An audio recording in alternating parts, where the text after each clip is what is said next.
ब्रह्मलोक में गए प्राणी भी वापस आते हैं। गीता अध्याय नंबर 8 के श्लोक नंबर 16 में स्पष्ट है।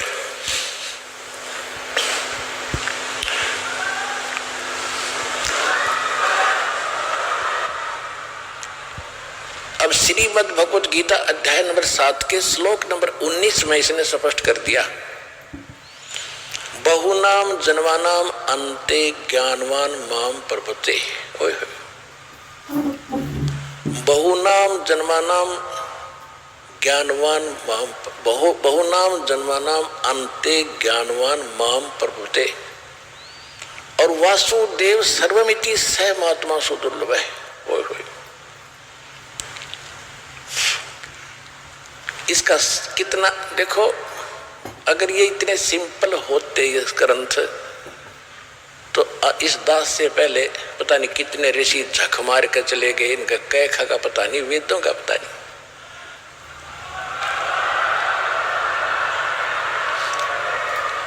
कबीर भगवान ने अपनी सृष्टि की जानकारी स्वयं बताई, सच्चा सत्संग, सच्चा ज्ञान, तत्व ज्ञान खुद बताया। उसके बाद इस दास को भेजा इसको सुलझाने के लिए।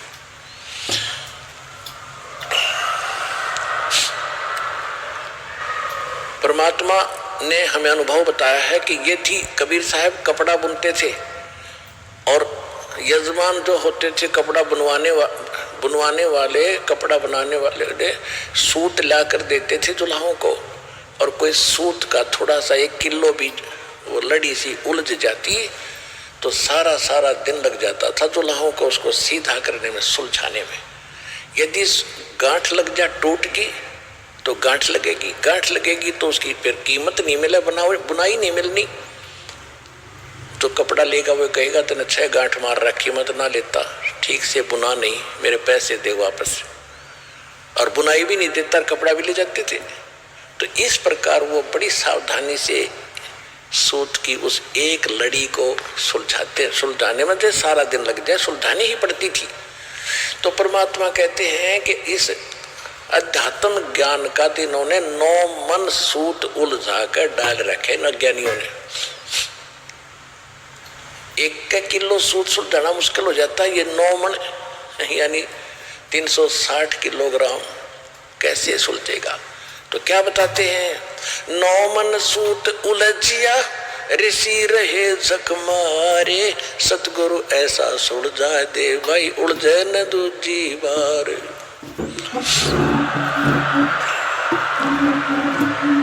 तो अब ये 9 मन सूत जो इन्होंने उलझा रखा था भगवान की दिव्य दृष्टि से, परमात्मा कबीर जी के ज्ञान से आज ऐसा सुलझा दिया इस दास ने, अब कलयुग में ये उलझेगा नहीं। भक्ति को करियो से मत करियो।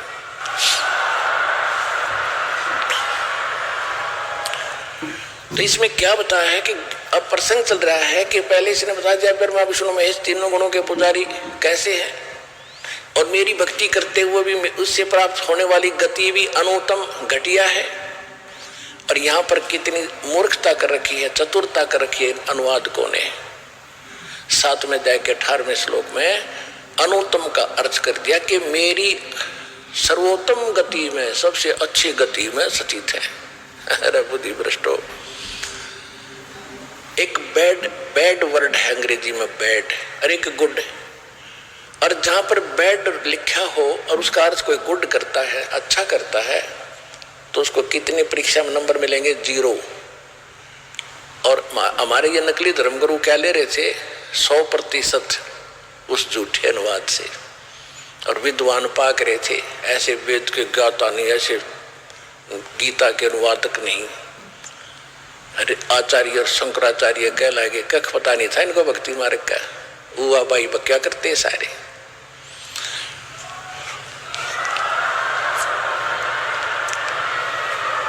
अब ये कहता है कि 7वें अध्याय के 19वें श्लोक में कहता है कि बहुनाम जन्मानाम अन्ते ज्ञानवान माम प्रपद्ये। इसने बता दिया कि जो ब्रह्मा विष्णु महेश की पूजा करते हैं वो कैसे हैं, मेरी पूजा करते हैं वो भी कोई अंत बहुत ही कोई एकाध भगवान आत्मा, ज्ञानी आत्मा, ज्ञानवान, किसी अंत के जन्म में मेरी ब्रह्म तक की साधना करता है। नहीं तो आन उपासना में आप देख रहे हो हिंदुस्तान में क्या उपासनाएं हो रही है। और वासुदेव सर्वमिति स महात्मा सुदुर्लभ है। ये बताने वाला कि वासुदेव का अर्थ ये श्री कृष्ण नहीं है। वासुदेव तो श्री कृष्ण जी के पिता का नाम था और वेदों में वासुदेव का अर्थ है जो सबका मालिक हो, जिसकी सत्ता कण कण पर विद्यमान हो, सबके ऊपर जिसकी सत्ता हो, सबका overall controller, known as Vasudev, उसको वासुदेव कहते हैं। अब जैसे रजगुण ब्रह्मा, सतगुण विष्णु, तमगुण शिव जी, ये एक एक विभाग के मंत्री हैं। एक ब्रह्मांड में ये केवल 3 लोकों के ऊपर इनकी सत्ता है, पृथ्वी लोक, ऊपर स्वर्ग लोक और नीचे एक पाताल लोक है। इसमें एक विभागीय मंत्री है। ये एक ब्रह्मांड में भी कंप्लीट यानी वासुदेव नहीं है, सब में व्यापक नहीं, सबके ऊपर इसकी सत्ता नहीं है इनकी। इनके पिता है ब्रह्म, ये केवल 21 ब्रह्मांड के अंदर ही व्यापक है, ये सर्वव्यापक यानी वासुदेव नहीं है। इसके बाद अक्षर पुरुष जो है, इस गीता ज्ञान ब्रह्मा विष्णु महेश का जो पिता गीता ज्ञान दाता है, इसको सरपुरुष कहते हैं, इसको ब्रह्म भी कहते हैं, इसको ज्योत स्वरूपी काल निरंजन भी कहते हैं। और फिर इसके बाद है परब्रह्म, यानी इस ब्रह्म से नेक्स्ट ब्रह्म का क्षेत्र, उसको अक्षर पुरुष कहा है।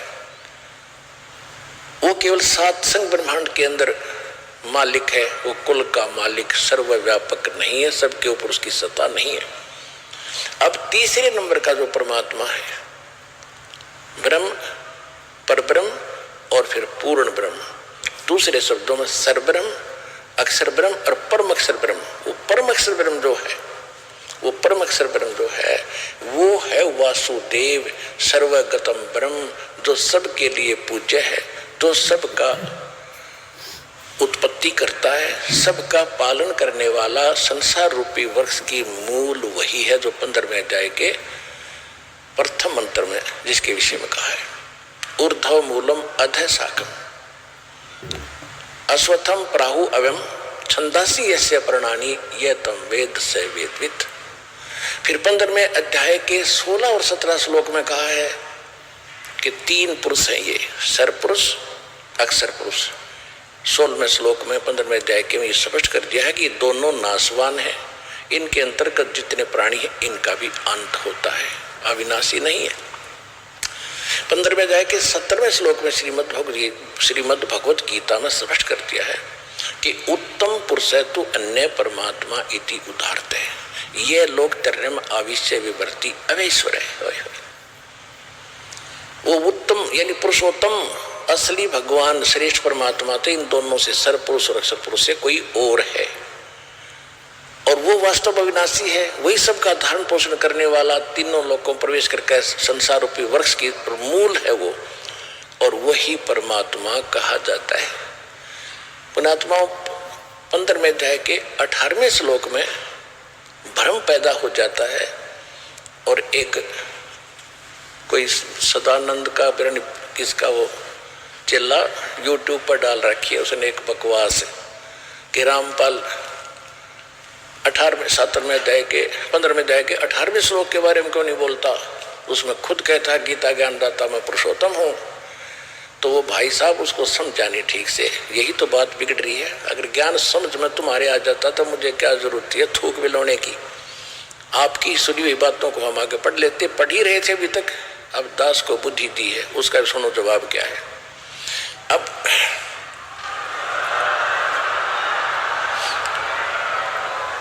अब जो गीता ज्ञान दाता बता चुका है 15वें अध्याय के 17वें श्लोक में कि उत्तम पुरुष है तू अन्य, इन दोनों से न्यारा है, उसी को परमात्मा कहते हैं, और वही तीनों लोकों में प्रवेश करके सबका धारण पोषण करता है। और 15वें अध्याय के 16वें श्लोक में दास ने आपको बताया दिया कि सरपुरुष और अक्षर पुरुष, सरपुरुष 21 ब्रह्मांड का स्वामी है और अक्षर पुरुष 7 संग ब्रह्मांड का स्वामी है, इनकी सचीची बताती है। अब 15वें अध्याय के 18वें श्लोक में का क्या भाव है, उसमें ये कहा है कि अर्जुन मेरे अंतर्गत जितने भी प्राणी यानी 21 ब्रह्मांड में जितने प्राणी है, चाहे वह जीवात्मा है चाहे मनुष्य या किसी प्राणी के शरीर में, इनसे मैं उत्तम हूँ, इनसे तगड़ा हूँ, ये मेरे कंट्रोलर में है, मैं इनका संचालक हूँ। और जिस कारण से लोक वेद के आधार से, लोक वेद माने दंत कथा के आधार से, मैं पुरुषोत्तम प्रसिद्ध हो रहा हूं इनमें। और उसने स्पष्ट कर दिया कि पुरुषोत्तम 15वें अध्याय के 70वें श्लोक में बता दिया, वो है पुरुषोत्तम जो तीनों लोकों में प्रवेश कर सबका धारण पोषण करता है और वो वास्तव में अविनाशी है। इसका ये अर्थ।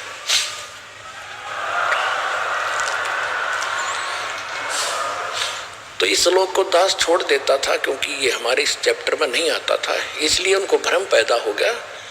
अब वो भक्त सुनेंगे श्रद्धालु तो उनकी अकल ठिकाने आवेगी, सच्चाई सच्चाई होती है। अब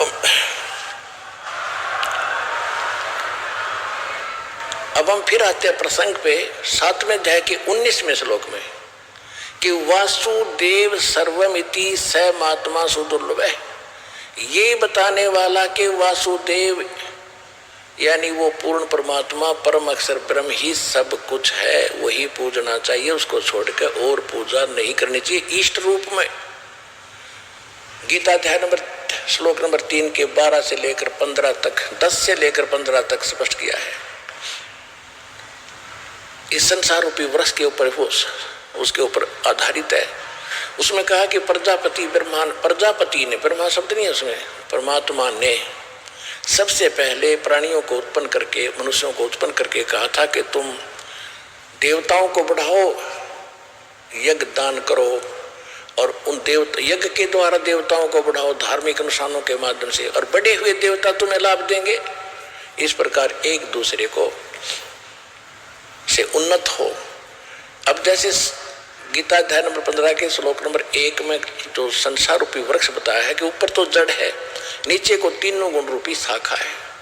अब हम कोई पौधा लाएंगे कहीं से, आम का, या बीज बोएंगे तो हम जड़ उसको उगेगा तो जड़ बनेगी। जैसे हम पौधा लिया नर्सरी से आम का, तो गमले में लगाया या नीचे गड्ढे खोद कर लगाया तो सिंचाई करेंगे जड़ की, और फिर ऊपर वो टहनी मूल की पूजा की और टहनियां बड़ी हुई, पेड़ बन गया, उन टहनियों के फल लगे। अब शास्त्र अनुकूल साधना से मूल की पूजा करके मूल भगवान को यानी पूर्ण परमात्मा को इष्ट मानकर पूजा करने से हमारे शास्त्र अनुकूल कर्म बनते हैं, भक्ति कर्म बनते हैं। उनका शुभ संस्कार देते ब्रह्मा विष्णु महेश ही है, क्योंकि ये यहाँ की टहनी है, यहाँ के ये संचालक हैं, यहाँ के ये कैशियर समझ लो। आप कहीं मजदूरी करते हो, किसी फैक्ट्री में लगे हो, सरकार की नौकरी करते हो, आप मेहनत करोगे, आपकी हाजिरी लगेगी, उसके बाद तनख्वाह बन के कैशियर के पास आ जाएगी। कैशियर देगा आपको तनख्वाह, लेकिन देगा वर्क डन, एक पैसा इधर उधर नहीं कर सकता। तो इसी प्रकार हम जो शास्त्रानुकूल साधना करेंगे उसके अंदर आता है कि मूल पूर्ण परमात्मा को इष्ट मानकर, और फिर ये मजदूरी है, साधना करनी है, वो अलग चीज होती है। फिर उस साधना का प्रतिफल ये ब्रह्मा विष्णु महेश रूपी टहनी, इनका फल लगेंगे। और गीता अध्याय नंबर 3 के श्लोक 14-15 में स्पष्ट किया, 13 में कि ये बढ़े हुए देवता फिर आपको बिन मांगे इच्छित फल दिया करेंगे। अब टहनिया का फल अपने आप लगेंगे जब तुमने मूल की सिंचाई कर दी, और तोड़ो और खाओ, ठाठ करो।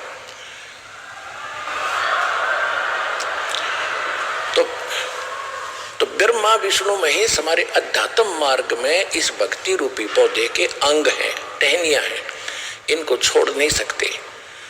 कई सत्संग पूरा सुनते नहीं और ये सोच लेते हैं कि रामपाल तो ब्रह्मा विष्णु महेश की भक्ति छुड़वाता है, इनकी पूजा नहीं करने देता। देखो, पूजा कोई अन्य वस्तु होती है और साधना कोई और वस्तु होती है। हमारा पूज्य होता है जिस वस्तु को हमने प्राप्त करना है। हमारा पूज्य है सतलोक और सतपुरुष। वो कैसे मिले? वो साधना जो हम करेंगे वो पूजा में नहीं आती। जैसे हमने जल प्राप्त करना है पृथ्वी से, और पृथ्वी हमारा पूज्य है, हमारा प्राप्य वो है, प्राप्त करने योग्य वस्तु जल है। उसके पाने के लिए जो भी इंस्ट्रूमेंट हम प्रयोग करेंगे, उपकरण, और जो मजदूरी करेंगे, वो हमारी साधना है, वो पूजा नहीं है। लेकिन साधना के बिना पूज्य वस्तु मिल नहीं सकती। तो ब्रह्मा विष्णु महेश के जो प्रथम मंत्र आपको दिए गए हैं, ये तो ये समझ लो अपने साधना है या पूजा नहीं है, क्योंकि हमने सतलोक जाना है, वो स्थान पाना है, वो परम गति पानी है जहाँ जाने के बाद साधक फिर लौट कर कभी संसार में नहीं आते। वो सदा सुखी होती है, परम शांति प्राप्त होती है। वो है सतपुरुष और सतलोक हमारा प्राप्य वस्तु है, पूज्य है। पूजा तो हम उसकी कर रहे हैं। जैसे हमने कोई सेब खानी है तो सेब के लिए पहले मजदूरी करो। मजदूरी कर रहे हैं कि किस लिए सेब खाऊंगा, तो पैसे लेकर मार्केट में गए, सेब बोला, उसने तोला और हमने खाया। तो ये मजदूरी थी, उसका पूज्य सेब था। इसलिए ये मजदूरी है जो जल प्राप्ति के लिए हैंड पंप लगाते हैं, फिर उसको मेहनत करते हैं। पूजा जल की जाती है। इसी प्रकार पूजा हम सत्य पुरुष की करते हैं। और ये ब्रह्मा विष्णु महेश के मंत्र जो है ये हमारी साधना है। ये स्पष्ट कर देना दास चाहता है।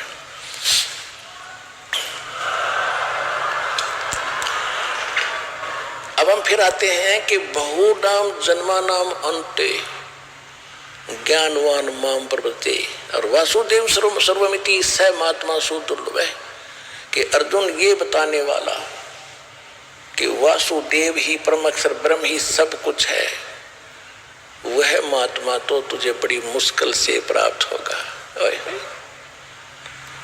अब सूक्ष्म वेद में क्या बताया है? एक समय एक पंजाब में लुधियाना के पास एक वासियर गांव है, वासियर पिंड। वहां का एक बहुत बड़ा किसान सिख जमींदार था, उसका नाम था। स्पिरिचुअल रिसर्च में हम हिंदू, मुसलमान, सिख, ईसाई और नास्तिक लोगों को सच का आईना दिखाएंगे। जिसने देख लिया वो जाग जाएगा और जिसने नहीं देखा वो अपने अनमोल मनुष्य जीवन को बर्बाद कर लेगा। लेकिन आज के स्पिरिचुअल रिसर्च में हम आपको यह प्रमाणित करके बताएंगे कि कबीर साहिब जी ही पूर्ण परमात्मा है। आप किसी भी धर्म से हो, हिंदू, मुसलमान, सिख, ईसाई, आज हम बारी बारी से सभी धर्मों के पवित्र शास्त्रों से व उन महापुरुषों के प्रमाण जिन्हें कबीर परमात्मा मिले और अपने वास्तविक ज्ञान से परिचित करवाकर अपने निज धाम सतलोक के दर्शन करवाए।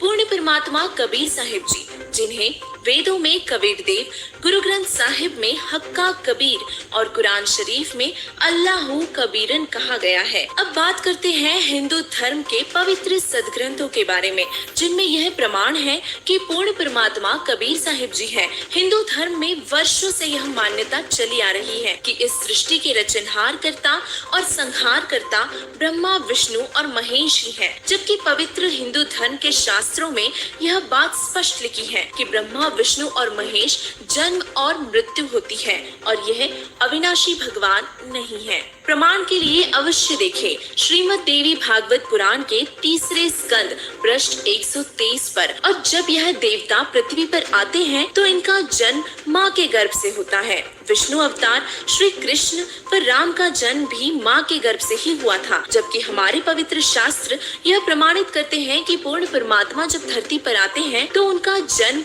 किसी माँ के गर्भ से नहीं होता, वे स्वयं प्रकट होते हैं। कबीर परमेश्वर जी 600 वर्ष पहले ज्येष्ठ मास की शुक्ल पूर्णमासी विक्रमी संवत 1455 सन 1398 सोमवार के दिन ब्रह्म मुहूर्त के समय काशी के लहरतारा तालाब में कमल के फूल पर प्रकट हुए थे, जिसके प्रत्यक्ष दृष्टा थे ऋषि अष्टानंद जी और उनकी परवरिश कुंवारी गायों के दूध से होती है। प्रमाण के लिए देखें ऋग्वेद मंडल नंबर 9 सूक्त 1 के मंत्र 9 में।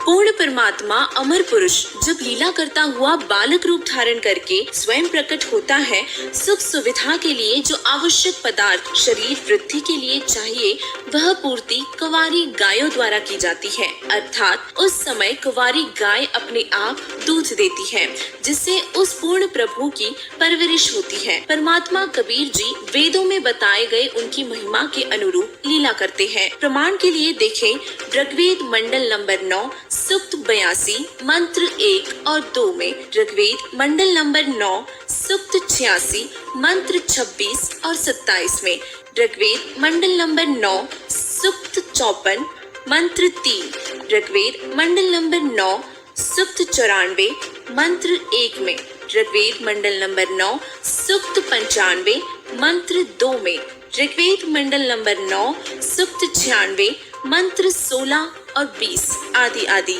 अनेकों मंत्रों में कहा है कि परमात्मा कबीर देव कबीर परमेश्वर है और अपने तत्व ज्ञान का प्रचार अपनी कबीर गिरभी अर्थात कबीर वाणी द्वारा कवित्व से यानी कि कवियों की तरह साखी शब्द और चौपाइयों द्वारा बोल बोल कर करता है, जिस कारण से कवियों में से प्रसिद्ध कवि की उपाधि प्राप्त करता है। जैसे कि परमात्मा कबीर जी को कवि भी कहा जाता है। आदरणीय धर्मदास जी बांधवगढ़ मध्य प्रदेश वाले, जिनको पूर्ण परमात्मा जिंदा महात्मा के रूप में मथुरा में मिले, जिनकी अमृतवाणी है, आज मोहे दर्शन दियो जी कबीर, सत्यलोक से चल कर आए काटन जम की जंजीर। आदरणीय दादू जी की अमृतवाणी है, जिन मोह को निज नाम दिया सोई सदगुरु हमार, दादू दूसरा कोई नहीं कबीर सिरजनहार।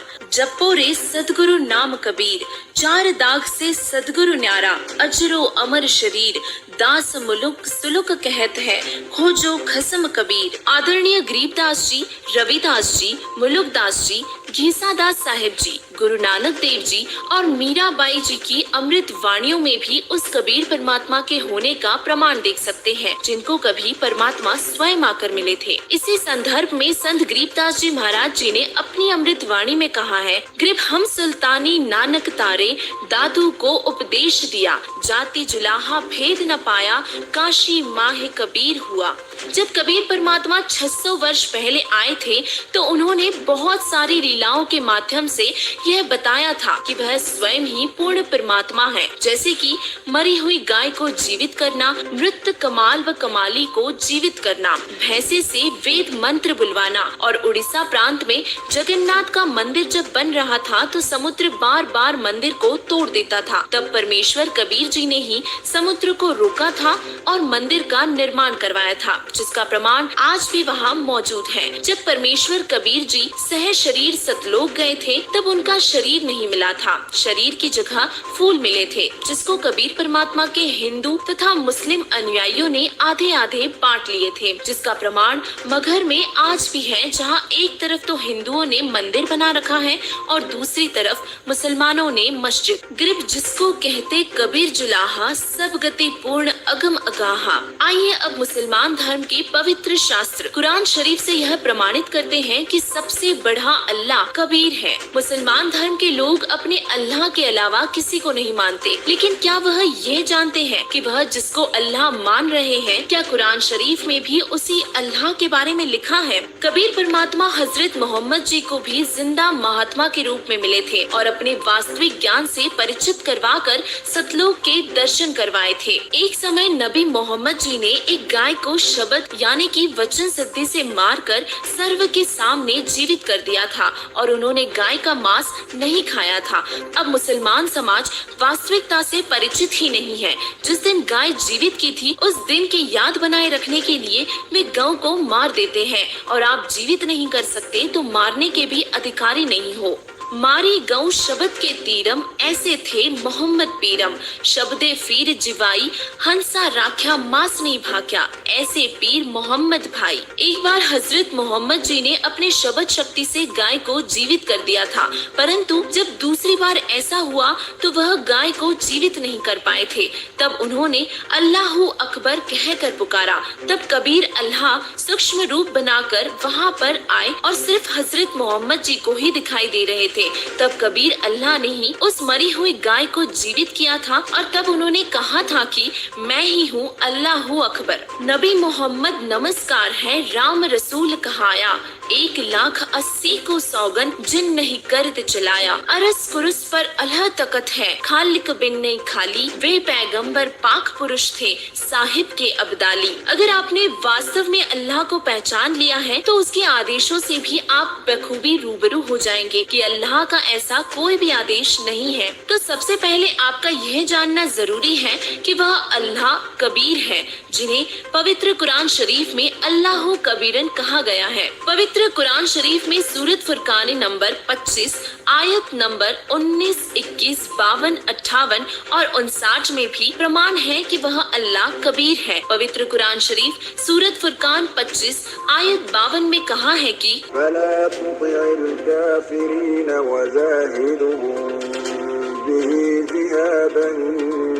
करियो।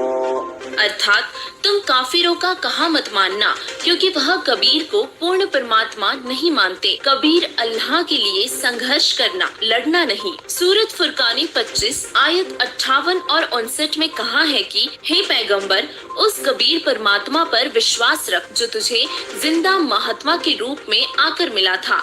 वह कभी मरने वाला नहीं है। कबीर अल्लाह पूजा के योग्य है और पापों का विनाश करने वाला है। फजाइले अमाल में फजाइले जिक्र आयत 1 में कहा है कि बल्लत कबीर बुल्लाह आला महादकूप वाला अल्लाह कुम तकौरुन। तुम कबीर अल्लाह की बढ़ाई बयान करो इस बात पर कि तुमको हिदायत फरमाई और ताकि तुम शुक्र करो अल्लाह ताला का। फजाइले जिक्र 2 में कहा है कि अल्ले मोल गैब बसा हदाती तिल कबीर रुल मुताल्लु।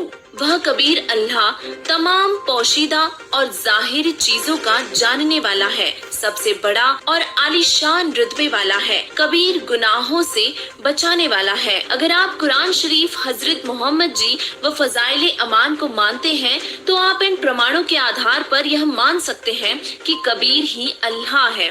अब आपको मुस्लिम समुदाय में पीर फकीरों के साथ हुए चमत्कारों के आधार पर यह प्रमाण देते हैं कि कबीर ही अल्लाह है। दिल्ली के बादशाह सिकंदर लोधी को भी कबीर परमेश्वर जी मिले थे और सिकंदर लोधी के जलन के रोग को सिर्फ आशीर्वाद मात्र से ठीक कर दिया था। तब उन्होंने भी माना था कि अल्लाह कबीर ही है। और भी मुस्लिम शासक हुए हैं जिनको कबीर परमात्मा मिले थे, जैसे कि वीर देव सिंह बघेल, अब्राहिम अधम सुल्तान, शेख फरीद और राबिया को भी कबीर परमेश्वर जी मिले थे। तो आइए अब जानते हैं सिख धर्म के बारे में कि कबीर ही रब है।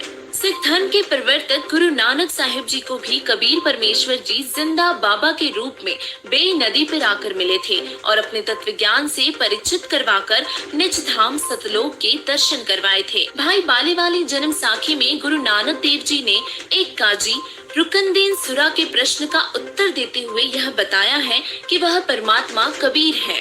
खालिक आदम सिर जिया आलम बड़ा कबीर, कायम दायम कुदरती सिर पे वावे पीर, सायदे करे खुदाई नु आलम वला कबीर। अर्थात उस सबसे बड़े कबीर परमेश्वर को सिजदा करो, उसी की पूजा करो। अमृतवाणी कबीर सागर अगम निगम बोध पृष्ठ 144 पर गुरु नानक देव जी कबीर परमेश्वर जी की महिमा गाते हुए कह रहे हैं कि वाह वाह कबीर गुरु पूरा है, पूरे गुरु की मैं बलि जावा जाका सकल जहूरा है। नाम कबीर जपे बड़ भागी नानक चरण को धूरा है। नानक देव जी ने कबीर परमेश्वर जी को सतलोक में आंखों देखा और फिर काशी में थानक जिलाहे का कार्य करते हुए देखा और बताया कि वही थानक सतलोक में सतपुरुष रूप में भी रहता है और यहाँ पर भी रहता है। गुरु ग्रंथ साहिब पृष्ठ 721 पर अपनी अमृतवाणी महिला 1 में श्री नानक जी ने कहा है कि हक्का कबीर करीम तू बेऐब परवरदिगार, नानक बगोयत जनो तुरा तेरी चाखरा पखाक। राग सीरी महिला 1 पृष्ठ 24 पर कहा है कि खरा सियाड़ा बहुता भार थानक रूप रहा करतार। नानक देव जी कह रहे हैं कि मुझे थानक के रूप में कबीर परमेश्वर जी मिले। सिख धर्म के लोग इन प्रमाणों के आधार से यह आसानी से समझ सकते हैं कि वह परमात्मा कबीर ही है। आइए अब पवित्र बाइबल से यह प्रमाणित करते हैं कि वह अविनाशी परमात्मा कबीर ही है। पवित्र बाइबल में भगवान का नाम कबीर है। ऑर्थोडॉक्स यहूदी बाइबल OJB अय्यूब 36 के श्लोक 5 में कहा है कबीर परमेश्वर शक्तिशाली है, सामर्थ्य है, विवेक पूर्ण है, वह लोगों से घृणा नहीं करता। पवित्र बाइबल से यह सिद्ध होता है कि परमेश्वर का नाम कबीर है। ईसाई धर्म के लोग जीसस को गॉड मानते हैं, लेकिन जीसस तो परमात्मा के संदेशवाहक अर्थात परमात्मा के पुत्र थे और जब जीसस की मृत्यु हो गई थी तब कबीर परमात्मा ही भक्ति की धारणा को बनाए रखने के लिए आए थे। अगर ईसाई धर्म के लोगों को यह लगता है कि कबीर गॉड नहीं हो सकते तो आप यह देख सकते हैं कि जो जीसस ने चमत्कार किए थे उससे भी कहीं गुना ज्यादा चमत्कार कबीर परमात्मा ने किए थे, जिससे यह साबित होता है कि कबीर जी ही गॉड है। पवित्र बाइबल में भी यह जिक्र मिलता है कि परमात्मा का दूत लौट कर आएगा और वर्तमान में वह परमात्मा का संदेश वाहक संत रामपाल जी महाराज जी के रूप में आए हुए हैं। आज वर्तमान में संत रामपाल जी महाराज जी ही एक ऐसे सच्चे संत हैं जो कि लोगों के हर प्रकार के दुख दूर कर रहे हैं। अब बात करते हैं उन लोगों की जो भगवान को नहीं मानते या नास्तिक हैं। जो भगवान को नहीं मानते या नास्तिक हैं, वह किसी भी धर्म में हो, आखिर वह है तो इंसान ही, और इस मृत्यु लोक में किसी भी इंसान का जीवन बिल्कुल सुखमय नहीं हो सकता। सुखी सब रहना चाहते हैं, लेकिन इस लोक में सुख नाम की कोई भी वस्तु नहीं है। सुख तो केवल कबीर परमात्मा की सद्गति से ही मिल सकता है। अगर आप नास्तिक हैं और अपने दुखों का निवारण चाहते हैं, तो आप संत रामपाल जी महाराज जी से नाम दीक्षा लें और सच्चे दिल से उनके द्वारा बताई गई सद्भक्ति करें। कुछ दिन में ही आपके सभी दुखों का निवारण होने लगेगा। तब आपको यह दृढ़ विश्वास हो जाएगा कि कबीर परमात्मा ही अविनाशी भगवान है। आज आपने सभी धर्मों के पवित्र शास्त्रों में व उन महापुरुषों के प्रमाणों को देखा जिनको कबीर परमात्मा के साक्षात दर्शन हुए। इतने प्रमाणों में यह सर्व सिद्ध होता है कि वास्तविक अविनाशी परमात्मा कबीर साहिब जी ही है। वर्तमान में कबीर साहिब जी के अवतार संत रामपाल जी महाराज जी के रूप में इस पृथ्वी पर आए हुए हैं और वह सर्व सुख जनमानस को मिल रहे हैं जो कबीर परमात्मा की भक्ति से मिलते हैं। अतः आप सभी से यह निवेदन है कि समय रहते संत रामपाल जी महाराज जी को पहचानो और यह अनमोल मनुष्य जीवन बार बार नहीं मिलता। मनुष्य जीवन का मुख्य उद्देश्य परमात्मा की सद्भक्ति करके मोक्ष प्राप्त करना ही है, जो अभी तक हम भूल बैठे हैं। आप भी संत रामपाल जी महाराज जी से नाम दीक्षा लेकर अपना व अपने परिवार का कल्याण करवाएं। धन्यवाद। शाम ने रात में बनी में रुका, वहां नहा धोकर सुबह वो नित्यनेम कर रहा था। जुबानी याद थी उसको। ये राम राय जी सुबह सुबह फ्रेश होने के लिए बनी में गया था, गांव से बाहर, पिंड से बाहर। तो उसने वो आवाज कानों में पड़ी तो बहुत प्रभावित हुआ। उस भगत के पास बैठकर काफी देर वो वाणी सुनता रहा। तब उसने पूछा कि हे भक्त, ये वाणी किस महापुरुष की है? हमने गुरु ग्रंथ साहिब में तो कभी सुना नहीं इसको। ये तो मेरी आत्मा को खींच रही है जैसे चुंबक खींचता है। ये किस महापुरुष की है? उन्होंने बताया कि एक गरीबदास साहिब नाम के एक महापुरुष है, महात्मा, गांव छुडानी जिले जब थे नहीं, गांव छुडानी दिल्ली के पास, वहाँ उस गांव में है। रामराय जी ने पूछा क्या वो महात्मा अभी जीवित है जिन्होंने ये अमरवाणी बोली है? कहाँ जी जीवित है। तो उन्होंने सोचा कि ऐसे महापुरुष के दर्शन करने चाहिए। ये सोचकर वो छुडानी पहुंचा।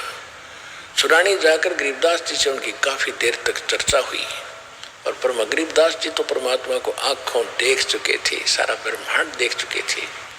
उन्होंने बताया, हम सुल्तानी नानक तारे दादू को उपदेश दिया, जात दुलाहा भेद न पाया, वो काशी माहे कबीर हुआ। राम राय जी ने कहा कि भगवान, ये महाराज जी, ये बात तो आज तक किसी ने नहीं बताई कि नानक साहिब जी को भी बेई नदी पर कबीर जी ही मिले थे। और सचमुच ये ज्ञान आपका जो है तो अनोखा ज्ञान है। परमात्मा ने, गरीबदास जी ने कहा कि ये बातें मैंने अपनी दिव्य दृष्टि से देखी है, परमात्मा की कृपा से मुझे ज्ञान प्राप्त हुआ। ये एक एक वर्ड सत्य है, एक एक शब्द सत्य है। तो क्या कहता है कि हे भगवान, ये ज्ञान तो आज तक किसी ने हमें बताया नहीं। तो क्या कहते हैं, गरीबदास साहिब ने वाणी में बोला है, उसको उर्फ नाम झुमकरा भी था उस राम राय का।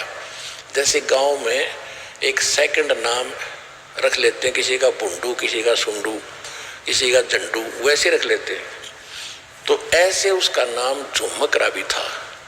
और उस झुमकरा नाम से वो वहाँ परिचित भी नहीं था कोई छुडानी में, ना गरीबदास जी से उसने अपना झुमकरा बताया था, नाम केवल राम राय ही कहा था।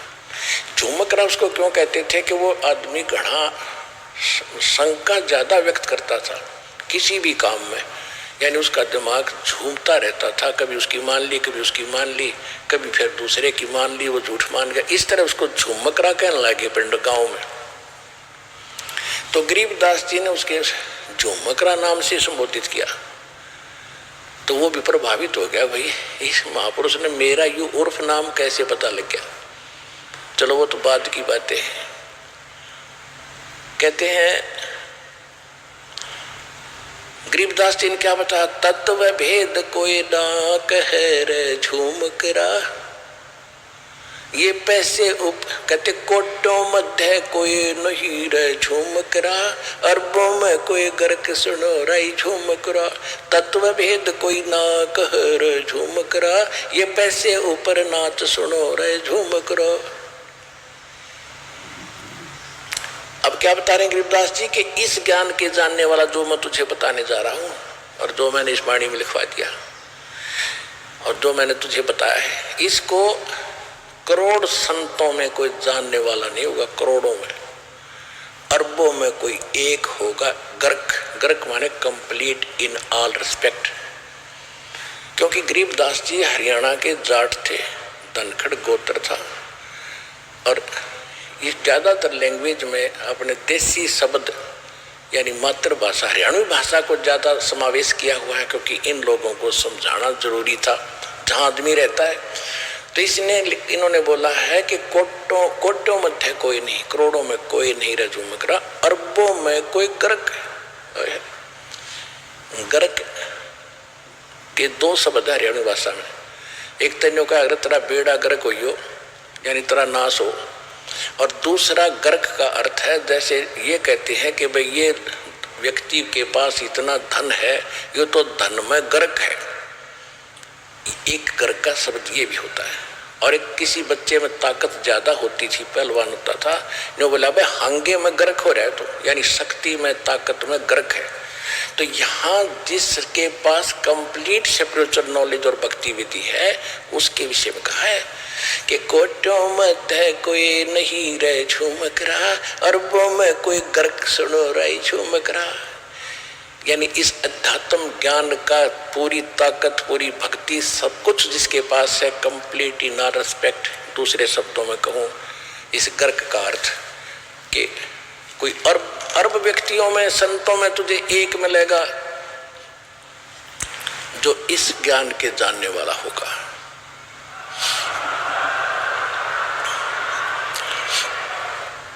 आज विश्व की मानव आबादी, मानव जनसंख्या 7 अरब से ऊपर मानी जाती है, काउंटिंग हो चुकी है।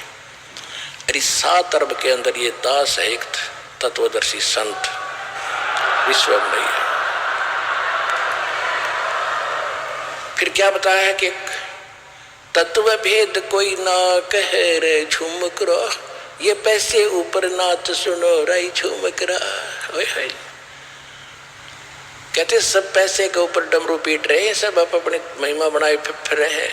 पैसा चाहिए इन संतों ने, इनको किसी मोक्ष से कोई लिंक नहीं, क्योंकि इनको खुद ज्ञान नहीं।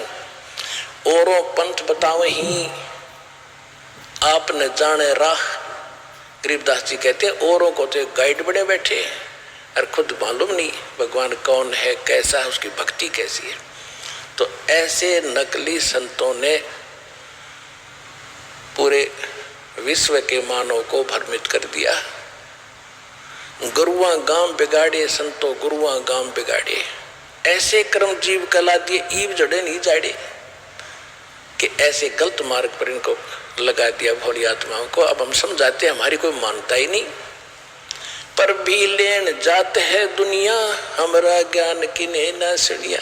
पर भी लेने जाते हैं, कोई केदारनाथ जाता है, कोई वैष्णो देवी जाता है, कोई कहीं, और वहां अपने जीवन से हाथ धो बैठते हैं बोली आत्माएं। और हमारा ज्ञान कोई सुनता ही नहीं, घर बैठे भक्ति करो। ये है सतलोक रूपी, सतलोक आश्रम वाला मिनी सतलोक आपका अमरधाम, अमरनाथ समझ लो, इसने केदारनाथ समझ लो।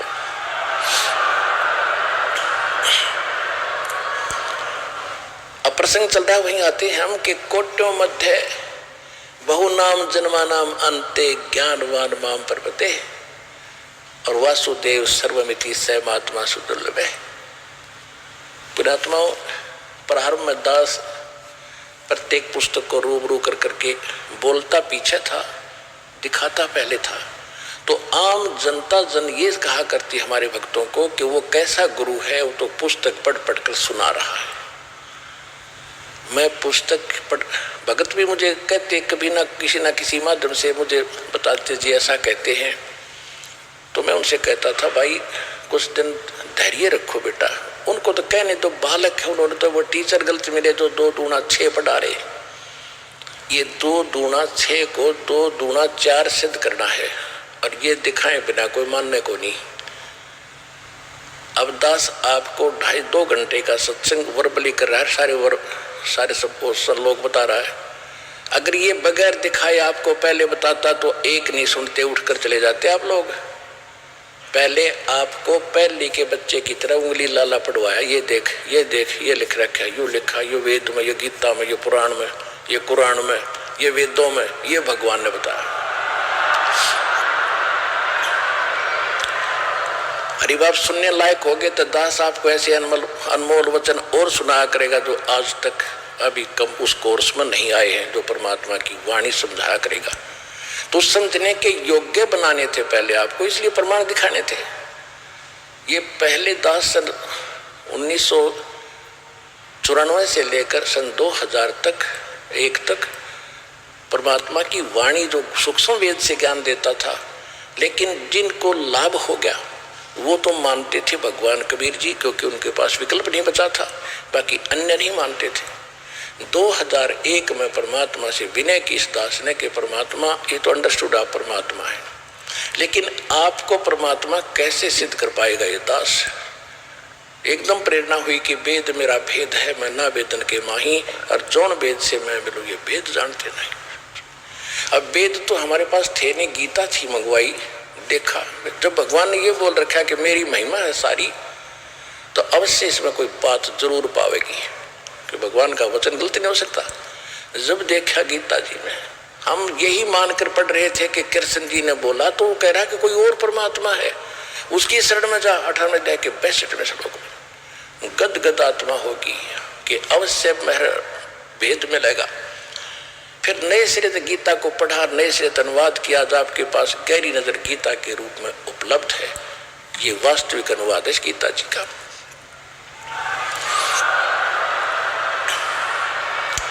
और गीता ज्ञानदाता खुद कहता है, मेरे मैं नासवान हूं, मेरी जन्म मृत्यु होती है। ओए होए। फिर देखा वेदों को, वेद संस्कृत में अनुवाद करनिया मैं ऋषि दयानंद, जिसने भट्ठा बैठा रखा, अनुवाद गलत कर रखे, जैसे गीता वाले कर रखे थे, उत्तम का अनुत्तम का अति उत्तम लिख रखा। फिर भी परमात्मा ने जो बुद्धि दी थी दास को, उनके अनुवाद देखे, फिर उनसे हटकर अनुवाद यथार्थ किया, और फिर उससे ये भेद सामने आया कि कबीर इज गॉड। वेद बताते कबीर इज गॉड, वेद बताते परमात्मा साकार है।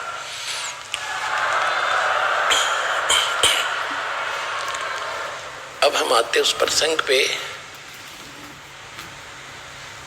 अब गीता ज्ञान दाता कहता है कि जब तत्वदर्शी संत तुझे मिल जाएगा और वही बताएगा कि कौन है वो परमात्मा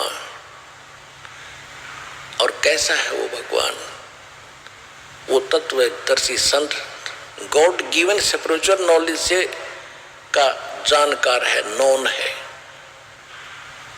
तो यहाँ गीता अध्याय नंबर 20, 21, 22 और 23 में क्या लिखा है? गीता ज्ञान दाता कहता है कि ये जो अन्य देवताओं की पूजा करते हैं वो मेरी पूजा ही मानकर कर रहे हैं। जैसे हम श्याम जी ने पूजा करते हैं, वह पूजा भगवान की मान रहे थे कि भगवान की भक्ति, भगवान रूप में ये पूजते हैं, ये भगवान की भक्ति कर रहे हैं। लेकिन ये इन अन्य देवताओं की जो पूजा करते हैं बुद्धिहीन बेबुद्धि के लोग, इन देवताओं को मैंने ही कुछ निर्धारित सीमित सी वो दे रखी पावर, उसी से ये आपको लाभ देते हैं, लेकिन ये मेरे द्वारा ही विधान किए हुए नियम से चल रहे हैं। और ये मूर्ख लोग इन देवताओं की पूजा करके ये अक्षणिक लाभ प्राप्त करते हैं और अपने वाली को कहता है कि मेरी जो पूजा इनसे अच्छी तो मेरी पूजा है, वो करें तो अच्छा है।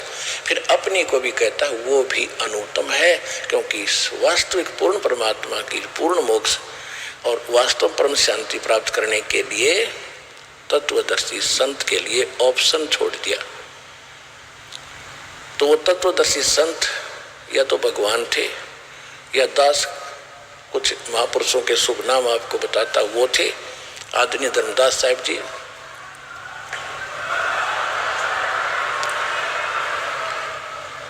आदरणीय धर्मदास साहिब जी, आदरणीय मुल्कदास साहिब जी, आदरणीय नानक साहिब जी, आदरणीय दादू दास साहिब जी, आदरणीय गरीबदास साहिब जी, गांव छुड़ानी, जिला जज्जर, हरियाणा वाले, आदरणीय गीसा दास साहिब जी, गांव खेखड़ा, जिला बागपत वाले, उत्तर प्रदेश वाले, और आदरणीय स्वामी रामानंद जी, काशी वाले। इन महापुरुष, ये महापुरुष तत्वदर्शी संत थे, लेकिन इन पर बैन लगा दिया था भगवान ने कि अभी इस ज्ञान को डिस्क्लोज ना कर।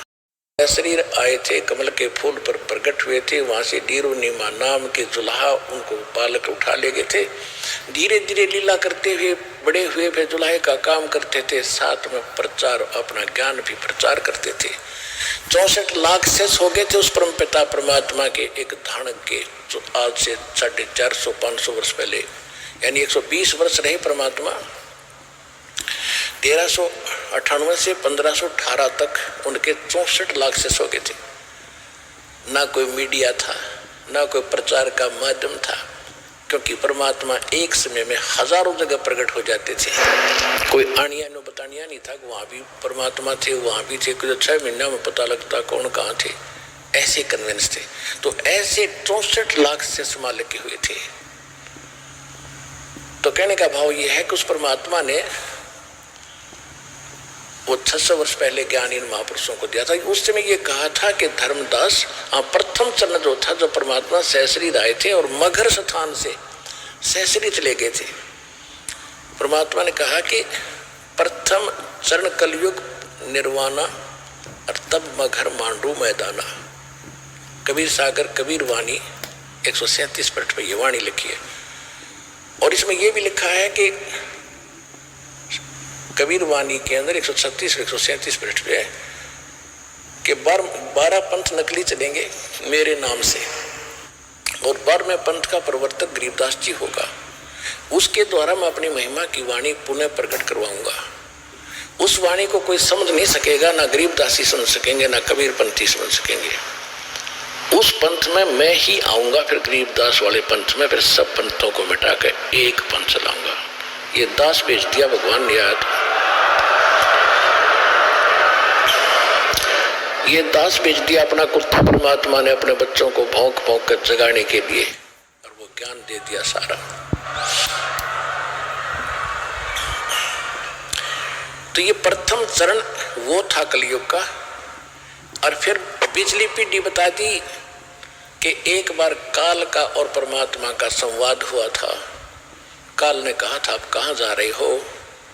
पहले तो बकवास करी थी, तो भगवान के सामने इसकी पार नहीं बसाई, तो इसने फिर फरियाद करी थी कि परमात्मा कहाँ जा रहे हो, कि मैं नीचे जाऊंगा और तेरी पोल खोलूंगा, सब्जियों को बताऊंगा तू भगवान नहीं है, तू काल है, तू कपटी है या छुपा बैठा है, तेरा किसी को मालूम नहीं, तेरा भेद बताऊंगा। और सत भक्ति दूंगा जो मेरे को मालिक ने दी है। परमात्मा अपने को छुपा कर यहाँ लीला कर रहे थे। यदि उस काल को पता चल जाए ये स्वयं भगवान खड़े हैं तो कलेजा फट जाता, उसका हार्ट अटैक हो जाता।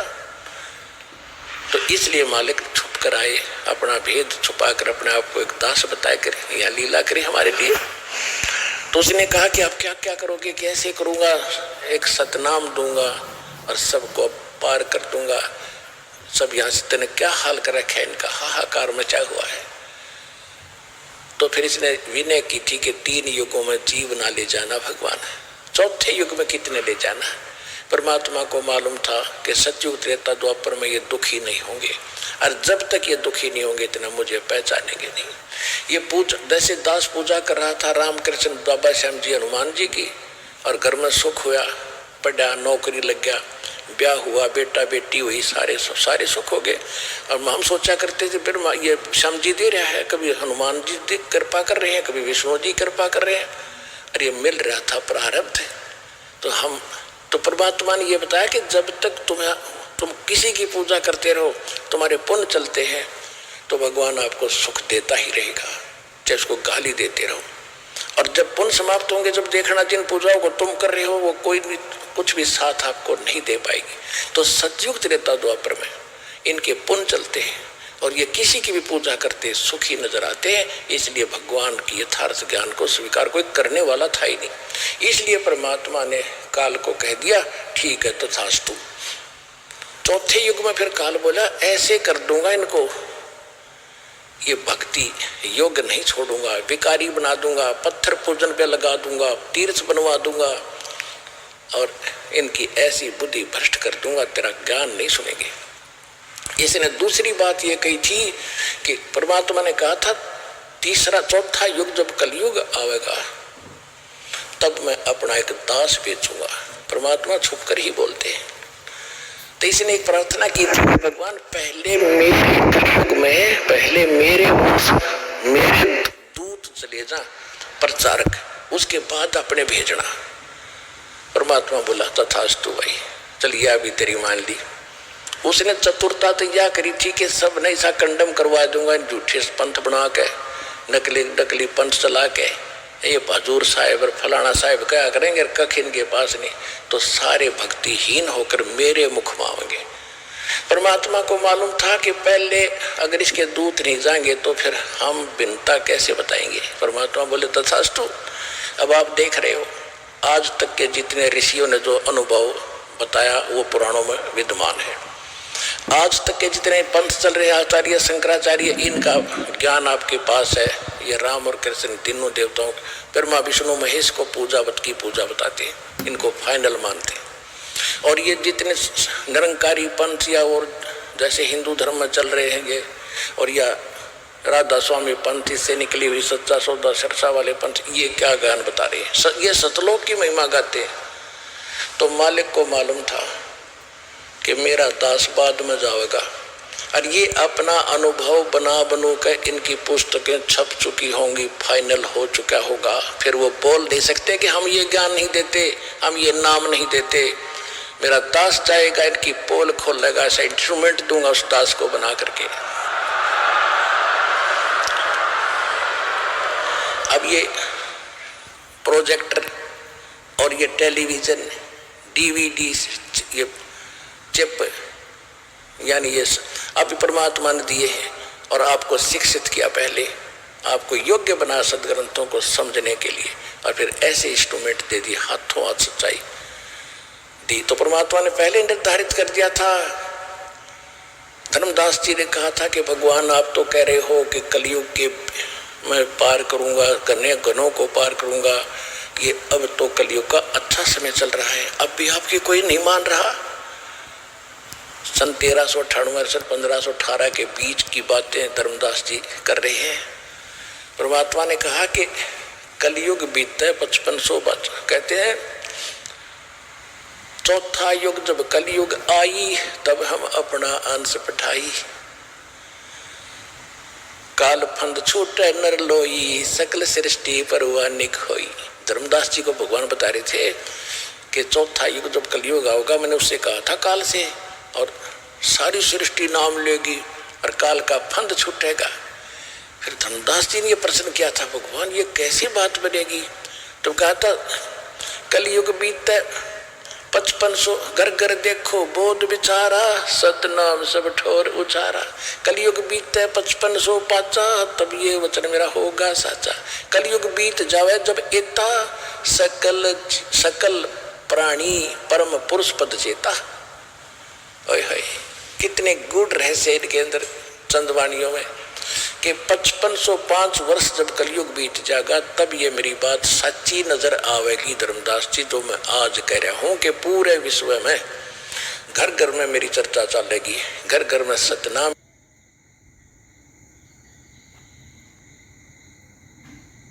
की चर्चा होगी, भक्ति किया करेंगे। और जब 5505 कलयुग बीत जाएगा ना, जब ये मेरी बात सत्य साबित होगी, उससे पहले तक मुझे मूर्ख समझेंगे कि वैसे बकवास कर रखी है। सारी सृष्टि उस परम पुरुष पद चेता, गीता अध्याय नंबर 15 के श्लोक नंबर 4 में जिसके विषय में कहा है कि तत्वदर्शी संत की प्राप्ति के उपरांत परमेश्वर के उस परम पद की खोज करनी चाहिए जहां जाने के बाद साधक फिर लौटकर कभी संसार में नहीं आते और केवल उसी की पूजा करो, वो परम पद। अब यहाँ बताया है कि कलयुग बीतता 5500 पाचा, तब ये वचन मेरा होगा साचा। कलयुग बीत जावे जब एता, जब कलयुग इतना यानी 5500 और पीछे तेरा आवे, परमात्मा ने कहा था तथास्तु।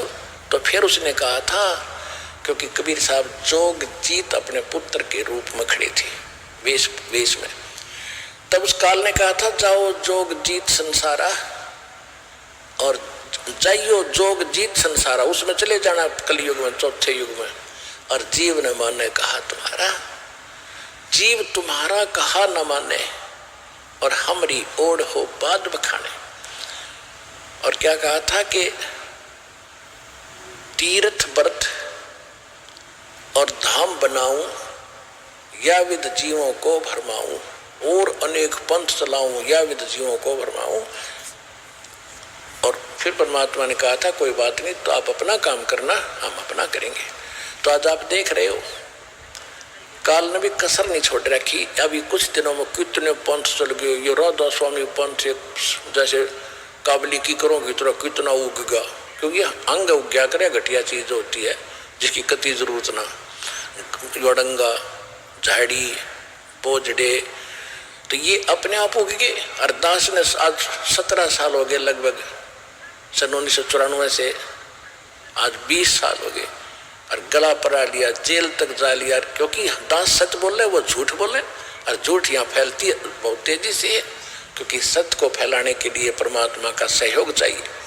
उसमें काल का साथ है, वो तो फैलेगा, सबने स्वीकार है, जो कहे हाँ जी ठीक है, उधर भी काल, सुनने वाला भी काल, सुनाने वाले भी काल, यानी सुनाने वाला भी काल का दूत, सुनने वाले बेचारे वो विद्यार्थी होते हैं, उनको जो टीचर बताओ उनको ऑब्जेक्शन नहीं, तो ऐसे बैठा दिया। अब ये ज्ञान फैलेगा, परमात्मा की सबको जरूरत है। जो नकलियों के फंस रहे हैं उनका भी कदे अकल में आवेगी, क्योंकि ना आवेगी दुखी हो होंगे। ईमान लग रहे हैं 20-20 साल, 30-30 साल, 40-40 वर्ष राधा स्वामी धन सतगुरु में रहकर अब सर्वनाश करा कर यहाँ आते हैं इस ज्ञान को समझ कर, अब रोते हैं कि हमने तो नाश कर लिया। हे भगवान, मारा तो बेड़ा गर्क हो गया, कति सत्यानाश हो गया। हम उनसे एक प्रार्थना करते हैं, वहाँ तुमने 20 वर्ष खो दिए, या 20 महीने दे देना दास को, और फिर देखना खेल। 20 महीने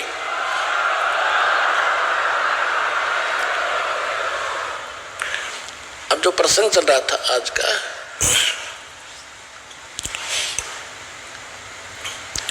गीता अध्याय नंबर 7 के ऊपर प्रसंग चल रहा है।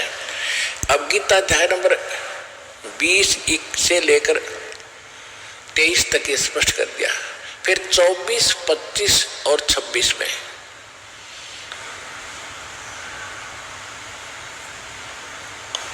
अन्य अपने सत्र का इसने ऊट पटांग बातें कही है जो हमारे इस कोर्स की जरूरत नहीं। 7वें अध्याय के 29वें श्लोक में इसने क्या कहा है